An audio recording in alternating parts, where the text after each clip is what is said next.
शेतकरी मित्रांनो, मी सौरभ फ्रूटेक्स डाळिंब मार्केट तर्फे तुमचं खूप खूप स्वागत करतो। भारतातल्या पहिल्या डिजिटल डाळिंब मार्केटमध्ये शेतकऱ्यांचा येणारा हा प्रतिसाद कुठे ना कुठे आम्हालाही एक चांगला आम्ही कुठे ना कुठे महाराष्ट्रातल्या वेगवेगळ्या ठिकाणच्या शेतकऱ्यांचा एक सेवा करण्याची संधी आम्हाला मिळते। आज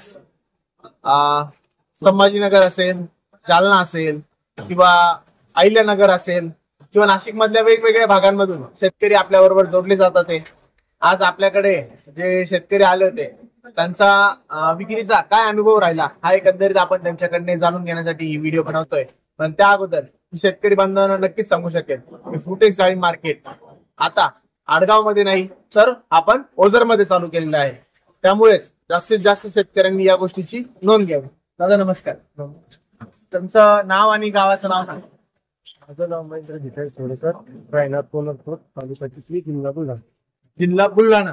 तर बुलढाण्यावरून ते आपल्याकडे आलेले आणि मला एक सांगा, तुम्ही आता जवळपास तुमचा 250-300 किलोमीटर तुम्ही एवढं लांब आपल्या मार्केटला येतात ते, तर तुमचा एकंदरीत तिथे आल्यानंतर तुमचा काय अनुभव राहिला मार्केटमध्ये?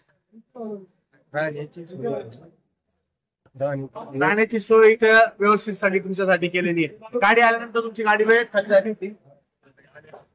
आल्या तुमची गाडी जी आहे ती खाली झालेली होती।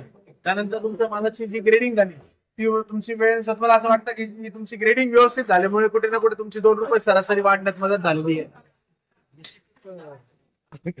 हरकत नाही, कारण की जी व्यवस्थित चांगल्या पद्धतीने जी ग्रेडिंग होते त्यामुळे शेतकऱ्यांच्या सरासरीमध्ये 2 रुपये 3 रुपयाची वाढ कुठे ना कुठे होताना आपल्याला दिसून येते। आणि तुमचं बिल झाल्यानंतर तुमचं पेमेंट कशा पद्धतीने तुमच्या खात्यात आलं? 2 मिनिटात लगेच तुमचं एक ओटीपी टाकला आणि तुमचं पेमेंट जे आहे ते खात्यात आलेले आहे। तर कुठे ना कुठे शेतकऱ्यांना एक चांगल्या पद्धतीच्या डिजिटल सुविधा देण्यासाठी फ्रूटेक्स डाळिंब मार्केट आलेलं आहे।